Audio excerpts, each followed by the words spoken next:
History tells us the turning point of the Pacific War was the stunning victory at Midway. But that's not the whole truth.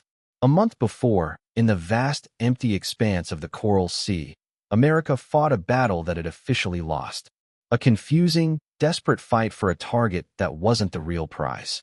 This is the story of that defeat, and the declassified secret hidden within it, a secret that proves how losing the battle was the only way America could have ever won the war. It's April 1942. In the sunlit offices of Pearl Harbor, Admiral Chester Nimitz, the man responsible for the entire Pacific War, is facing an impossible equation. 5 months ago, the Imperial Japanese Navy had ripped the heart out of his fleet. Since then, the enemy has been a hurricane of conquest, unstoppable and terrifying. Nimitz knows, with a chilling certainty, that another blow is coming. A decisive blow. A fleet killer aimed at Midway Island, or perhaps even Hawaii itself, designed to finish the job started on December 7th. His problem isn't just how to fight, but how to survive long enough to see the enemy's main attack. Every ship, every plane, every pilot is a priceless asset to be hoarded for that final, desperate defense. But deep beneath his feet, in a windowless, concrete box the sailors call the dungeon, a different kind of war is being fought, and a different truth is starting to emerge. This is Station HYPO, a subterranean world lit by green-shaded lamps, thick with the smell of stale cigarettes and hot vacuum tubes.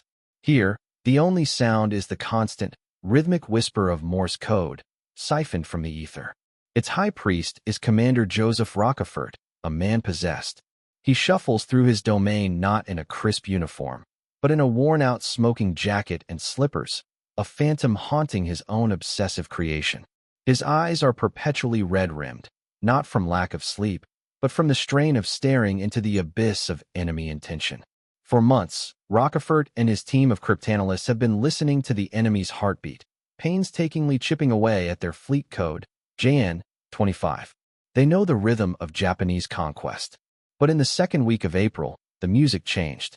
A new tempo, a new urgency, began to filter through the static. Thousands of messages, converging from across the Pacific, spoke of a massive new operation.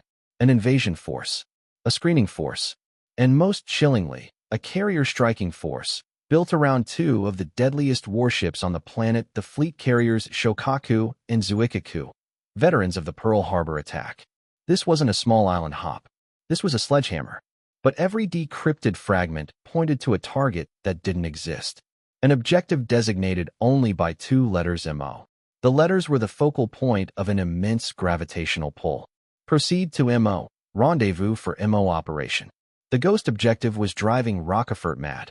Then, one afternoon, a young linguist, his face pale with fatigue, slides a freshly translated message across his desk. It's a low-priority intercept, a boring administrative request from the Japanese Fourth Fleet for navigational charts. But the list is specific. Charts of the Louisiade Archipelago, harbor charts for Tulagi, and comprehensive coastal surveys for the sea lanes approaching one location, Port Moresby, on the southern coast of New Guinea. Rochefort stares at the flimsy piece of paper. Port Moresby. MO. It's a leap, a piece of intuitive poetry in a world of rigid code. He walks over to the massive wall map of the Pacific. He finds Port Moresby. And in that instant, the ghost on the radio casts a terrifyingly real shadow. This operation, this MO, is an attack on the last Allied bastion guarding Australia. This is the moment the true mystery begins. Not just what MO is, but why the Japanese are using their elite, irreplaceable carriers, the very ships they would need for the decisive, final battle against Nimitz on what appears to be a secondary objective in a strategic backwater. How do you fight an enemy you can hear but can't see?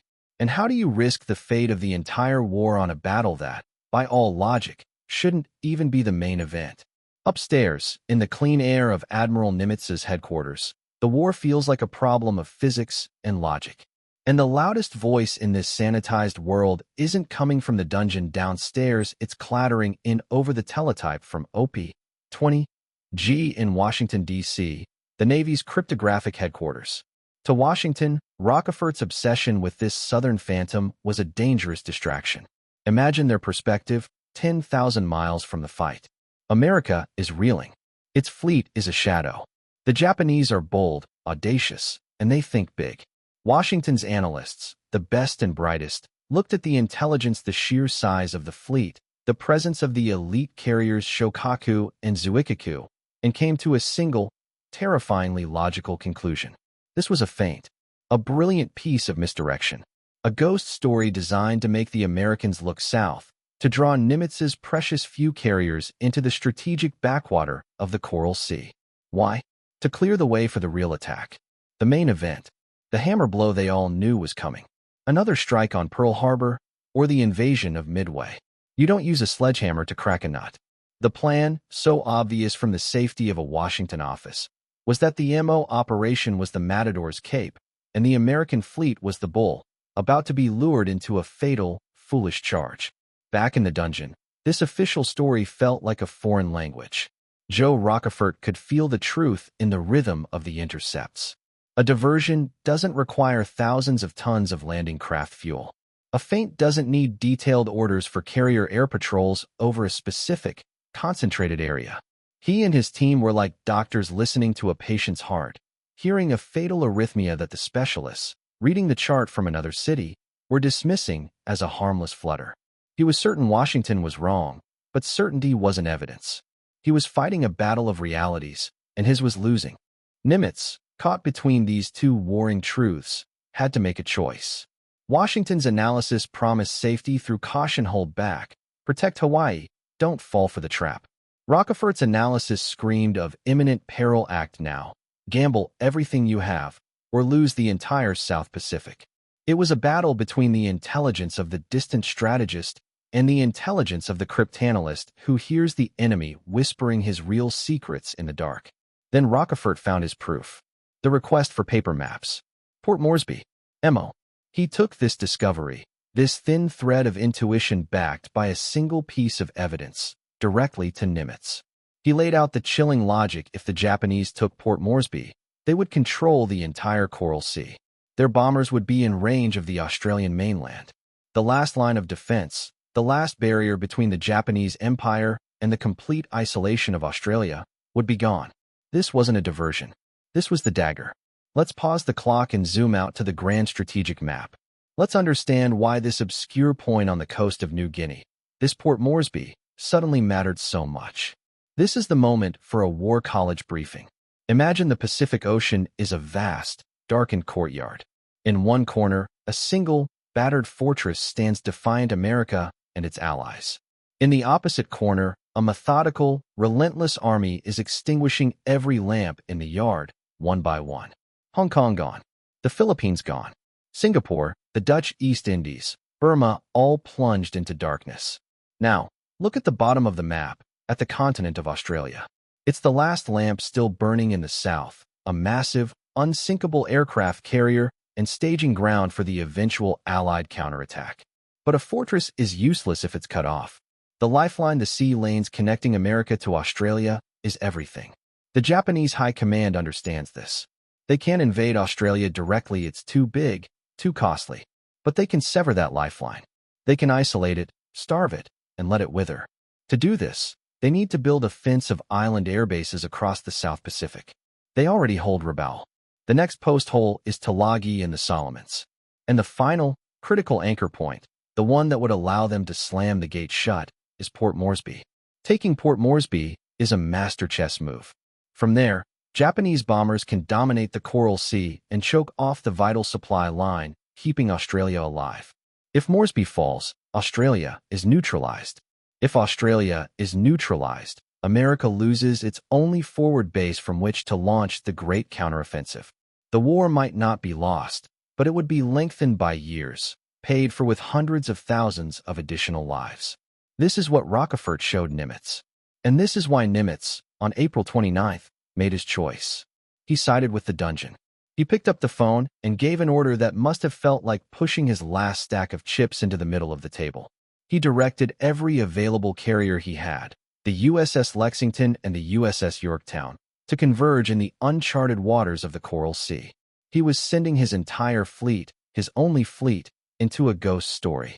He was ordering them to hunt for a Japanese armada that, according to his own superiors, wasn't even the real threat.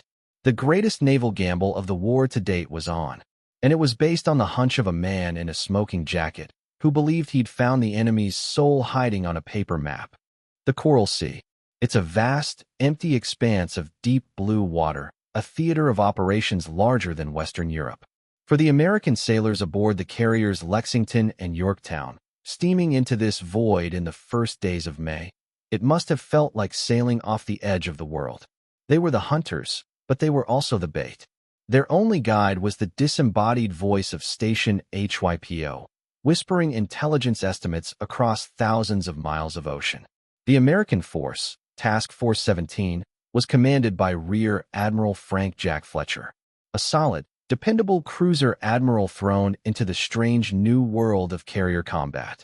Imagine a master horseman suddenly asked to fly a fighter plane. His fleet was all America could spare.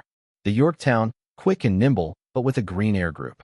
And the grand old lady, the USS Lexington, a beautiful behemoth from another era. Together, they were a respectable force, but they were sailing into a gunfight completely blind. On May 3rd, the first piece of Rochefort's prophecy came true. A radio report from an Australian coast watcher, a Japanese invasion force, was landing at Tulagi. The first post hole for the strategic fence was being dug. The MO operation was real. For Fletcher, it was a surge of adrenaline mixed with dread. The hunt was on. He made a snap decision. He would take the Yorktown and strike Tulagi immediately. It was a bold, aggressive move. He would bloody the enemy's nose. The next morning, May 4th, the Yorktown's air group screamed down on the unsuspecting Japanese landing force. For the first time in the war, an American carrier air group conducted a full-scale, coordinated strike. The attack was a tactical success. Bombs slammed into ships, torpedoes churned the water. When the planes returned, the pilots were jubilant. They reported sinking a destroyer and multiple transports. The taste of victory was electric.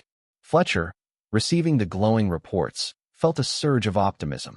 They had found the enemy, they had hit him hard, and they had drawn first blood. But in war, the first clue is often the most misleading. The pilots had overestimated their success.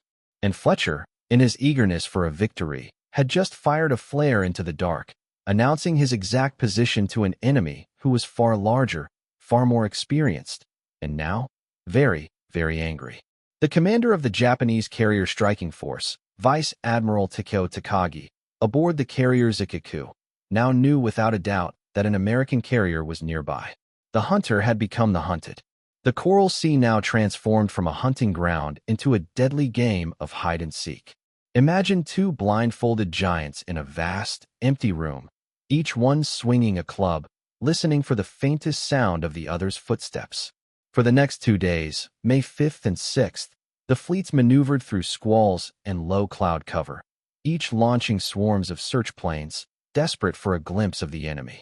The initial American optimism began to curdle into frustration. Their first lead had gone cold. Where was the main invasion force? More importantly, where were the deadly carriers, Shokaku and Zuikaku? The sky was empty. The sea was empty. This is the fog of war in its purest form, a suffocating blanket of uncertainty where the greatest enemy isn't the Japanese fleet, but your own lack of information.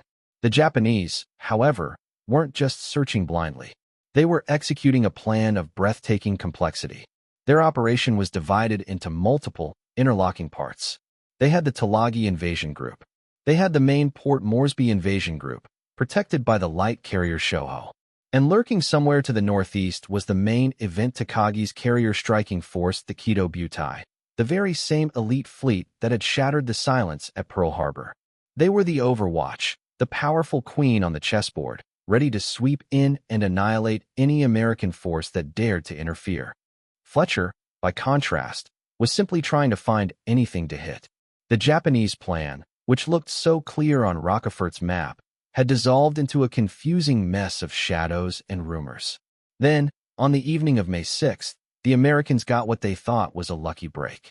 A report from a B-17 bomber, a Japanese carrier and transport sighted, heading for the Jamerd Passage, the gateway to Port Moresby.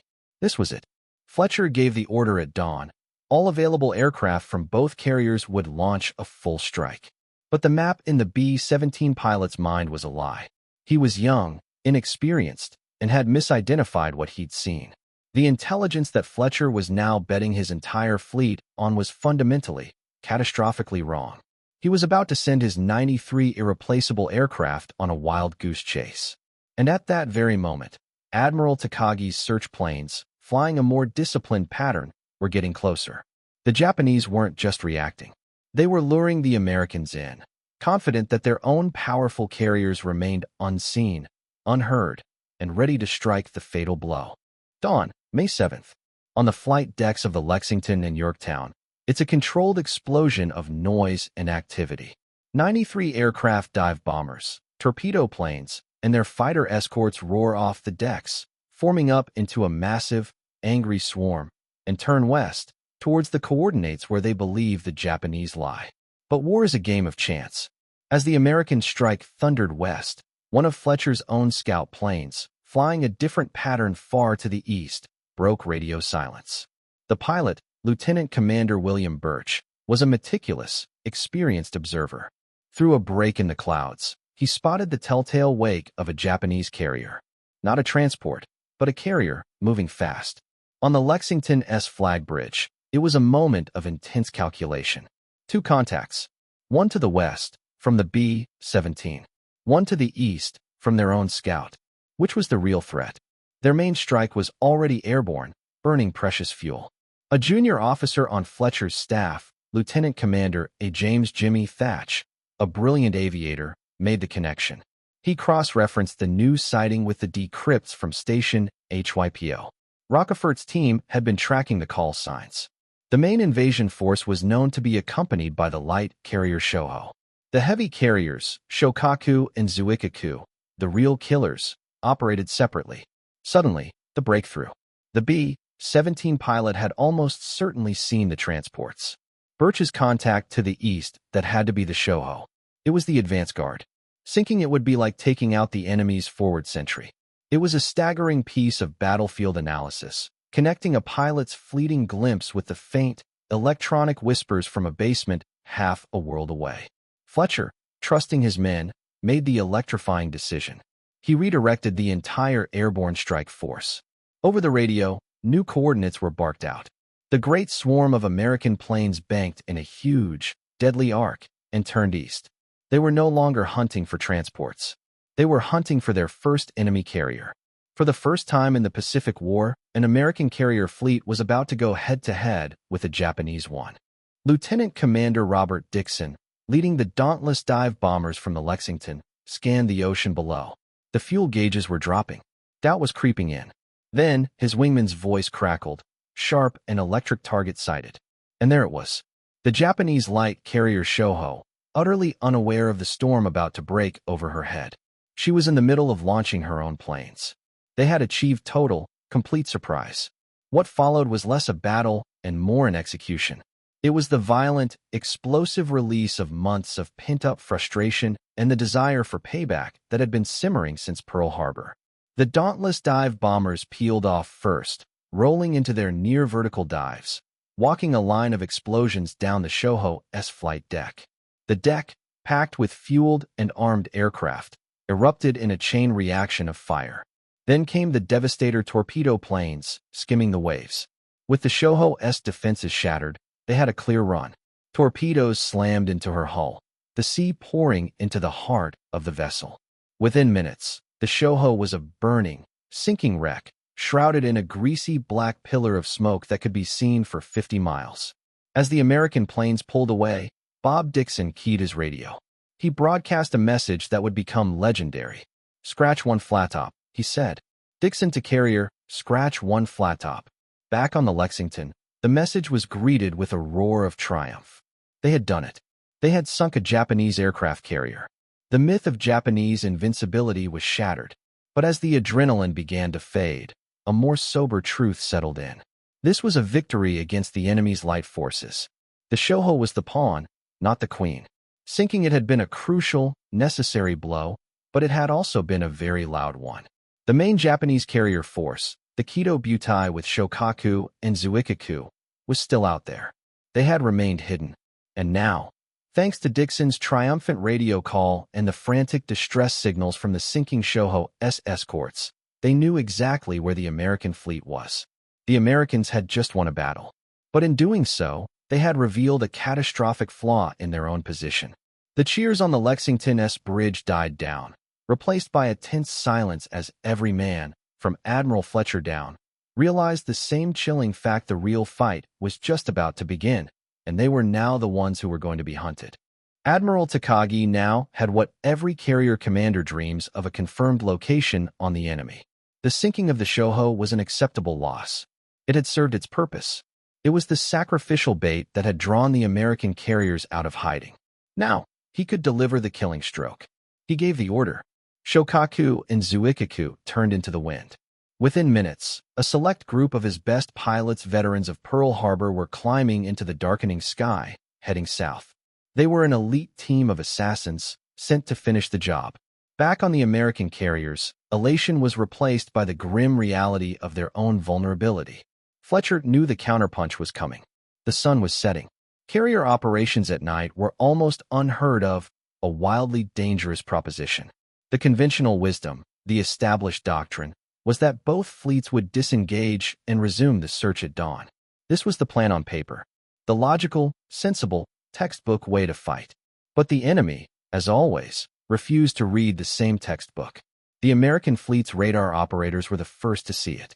Just after sunset, a cluster of unidentified contacts appeared on the edge of their screens. Bogies. Closing fast. The Japanese were attacking. At night. Imagine spending your life learning the rules to a game of chess, only to watch the enemy flip the board over. That was the feeling in Fletcher's flag plot. This was impossible. It was reckless. And it was happening. Scrambled orders were shouted. The fleet's combat air patrol was vectored to intercept. What happened next was one of the most bizarre encounters of the war. The Japanese pilots, flying at the absolute limit of their range and in failing light, couldn't find the American carriers. The low cloud cover that had hidden them also blinded their attackers. But in their desperate search, some of the Japanese planes, low on fuel, saw the shapes of ships below and, mistaking them for their own fleet, actually tried to enter the landing pattern for the USS Yorktown. American gunners, in stunned disbelief, watched as Japanese planes with their distinctive red meatball insignia lowered their landing gear, preparing to land on an enemy carrier. For a few surreal moments, there was only shared, silent confusion. Then, realization dawned on both sides, and the sky erupted in a chaotic flurry of tracer fire. The Japanese pilots, horrified, firewalled their throttles and scattered into the darkness.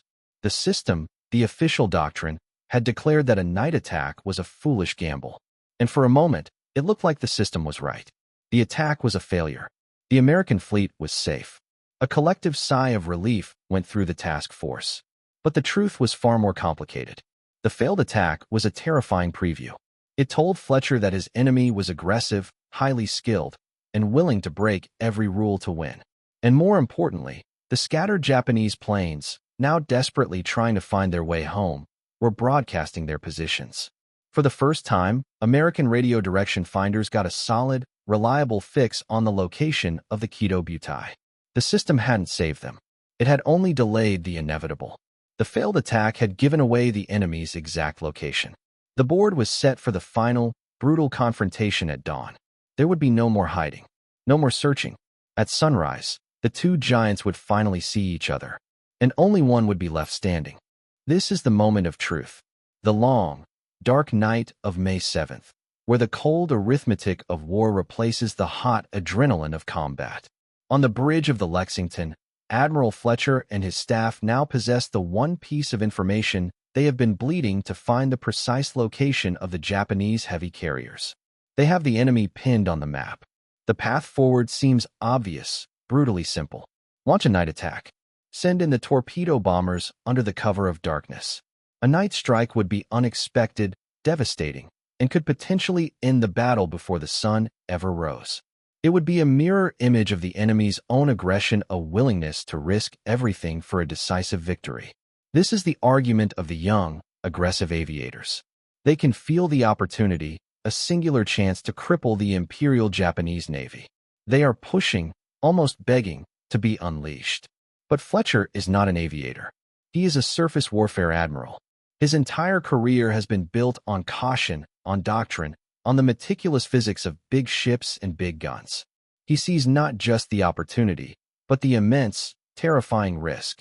A night launch is a gamble of the highest order. Planes could fail to find the enemy. Worse, they could be unable to find their way home, ditching one by one into the black, unforgiving ocean. He has a responsibility not just to win the battle, but to preserve his force. These two carriers are, quite literally, all he has. The system pushes back. The weight of pre-war doctrine, of 1,000 Naval War College lectures on risk management, settles over the flag plot. The safe plan is to wait for dawn, wait for good light, launch a coordinated, textbook strike. Fletcher, a product of that system, makes his decision. There will be no night attack. The pilots are ordered to stand down. They will wait for the sun. Imagine the crushing, bitter disappointment among the air crews. They are lions in a cage, forced to watch as the greatest opportunity of their lives slips away. They know, with a certainty that only a pilot can feel, that the Japanese will not be in the same place at dawn. They know that by waiting, they are ceding the initiative back to an enemy who has proven to be more cunning, more ruthless, and more daring. The price of truth, the knowledge of the enemy's location, feels wasted. The system, in its cautious wisdom, has chosen to be predictable, and so the American fleet waits. The mechanics work through the night, patching bullet holes and rearming bombers. And all the while, 50 miles to the north, Admiral Takagi's fleet is doing the one thing Fletcher's doctrine-bound mind assumed they wouldn't. They are not waiting. Having recovered their scattered aircraft, they are steaming at flank speed, not away, but to a new, advantageous position under the cover of a massive weather front. They are using the darkness not to rest, but to reset the entire chessboard. The disaster that the American aviators feared is now irrevocably in motion. Fletcher's decision, born of caution and a respect for the rules, has condemned his fleet. He believes he is setting up a fair fight at dawn, a classic duel between two equal forces. The terrible truth is that he has allowed his enemy to disappear into the fog of war, to prepare an ambush from a direction he will never suspect. The sun will rise not on a duel, but on a slaughter, and the men who tried to prevent it are now helplessly, silently, sailing towards it. Sunrise, May 8th. The final day. The American and Japanese fleets launched their strike aircraft almost simultaneously. Two airborne armadas, each numbering around 70 aircraft, climb into the morning sky. They pass each other unseen, two steel-tipped arrows flying in opposite directions, each aimed at the heart of the other. But the fight is not equal. The Japanese, having repositioned during the night, have a crucial advantage. Their carriers, Shokaku and Zuikaku, are hiding beneath the protective blanket of a thick weather front. The American fleet, by contrast, is sailing under clear, brilliant blue skies. They are naked, exposed. The American strike force finds the Japanese first, but they can only find one of them. The Shokaku is visible, but the Zuikaku remains hidden in a rain squall, a ghost ship, completely shielded. The American pilots throw everything they have at the one carrier they can see. The Shokaku is hammered.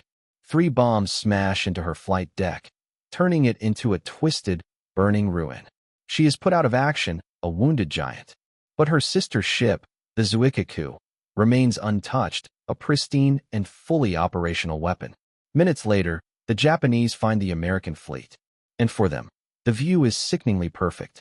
2 carriers, Lexington and Yorktown, sailing in perfect formation, lit by the morning sun as if on a parade ground. There is nowhere to run. The unfolding catastrophe is exactly what the aviators had feared. The Japanese attack is a textbook display of skill and suicidal courage. Their Zero fighters tear into the American Wildcat escorts. Then the bombers and torpedo planes descend. Imagine being on the bridge of the USS Lexington. The sky is suddenly filled with enemy planes. The ship's anti-aircraft guns roar, but the Japanese pilots fly through the flak as if it isn't there. The K torpedo bombers come in impossibly low. 2 torpedoes slam into the Lexington's port side, shaking the 40,000-ton vessel like a toy. Simultaneously, Valdive bombers scream down from above. 2 bombs hit the flight deck, starting massive fires. The Grand Old Lady is grievously wounded. The Yorktown, smaller and more agile, dodges most of the torpedoes, but a single, perfectly aimed bomb penetrates deep into her hull, causing immense damage. The attack lasts less than 20 minutes. When the Japanese are gone, they leave behind a scene of carnage. The Yorktown is damaged but alive, but the Lexington is dying. Though the initial damage seems controllable, a secondary, far more lethal enemy is loose inside her gasoline fumes from ruptured aviation fuel lines. The ship is a floating bomb. This is the price of Fletcher's caution, the consequence of the ignored warning. By waiting for the sun, he gave the enemy time. Time to find cover. Time to set the trap. The duel he had planned for had become an ambush. The raw, tragic mathematics of the exchange were undeniable. They had traded a light carrier for one of their finest fleet carriers, and had another one crippled. In the cold, hard logic of war, the battle had been lost. The fires on the Lexington burned for hours. At 12:47 p.m., a massive internal explosion ripped through her hull, sealing her fate. The order was given to abandon ship. The grand old lady, a pillar of the U.S. Navy for 2 decades, was finally dispatched by a torpedo from an American destroyer, slipping beneath the waves in a final, fiery hiss. The sight of her sinking was a profound, soul-crushing blow, a tangible symbol of their defeat. In Tokyo, Admiral Isoroku Yamamoto received the after-action reports. One American carrier sunk, another heavily damaged, in exchange for one light carrier. On the tactical scorecard, it was a clear and undeniable victory. But then came the other reports. The Shokaku was so heavily damaged it would take months to repair her. The Zuikaku, though untouched, had lost most of her veteran aircrews. These 2 carriers, the pride of the Kido Butai, would be unavailable for the next, even more ambitious operation. He was planning an operation aimed at Midway. And the Port Moresby invasion force, its air cover gone, had been ordered to turn back. Let the dust settle. Years, decades. Let historians pore over the declassified documents, the battle reports from both sides, the captured Japanese war plans. And slowly, the fog lifts. The truth of the Coral Sea, hidden in the chaos of the moment, finally comes into sharp, brilliant focus. It was never about the scorecard. It was never about which side sank more ships. The declassified file reveals that the entire battle was a collision of objectives. The Japanese objective was tactical, take Port Moresby. The American objective was strategic, stop them. And in that, the Americans had succeeded. They lost the battle, but they won the campaign. The invasion was cancelled. The strategic fence was never built. Australia was never isolated. The vital lifeline remained open. But that's not the real secret. That's not the declassified truth that vindicates Joe Rochefort and his team in their smoky basement. The true mystery was never just about stopping the invasion of Port Moresby. It was about surviving it. Admiral Nimitz knew the real test, the decisive battle for the Pacific, was still to come. And the ghost on the radio, the Phantom MO operation, was the key. The loss of Shokaku and Zuikaku at the Coral Sea was the hidden variable in the entire equation of the Pacific War. 1 month later, at the Battle of Midway, the Japanese fleet would sail with 4 carriers instead of 6. That deficit of 2 carriers, the 2 that were damaged or depleted in the Coral Sea, would prove to be the precise, fatal margin between victory and annihilation for the Japanese Navy. The official report called the Coral Sea a tactical defeat for the United States. But the true story, written in the invisible ink of grand strategy, is far more profound. This was never just about a muddy port in New Guinea. It was about the 2 empty parking spaces in the Japanese order of battle at Midway. Admiral Fletcher lost a queen to prevent a checkmate. But Commander Joe Rochefort, with a poetic leap of faith about a paper map, had reached through thousands of miles of static and removed the 2 most dangerous pieces from the board before the real game had even begun.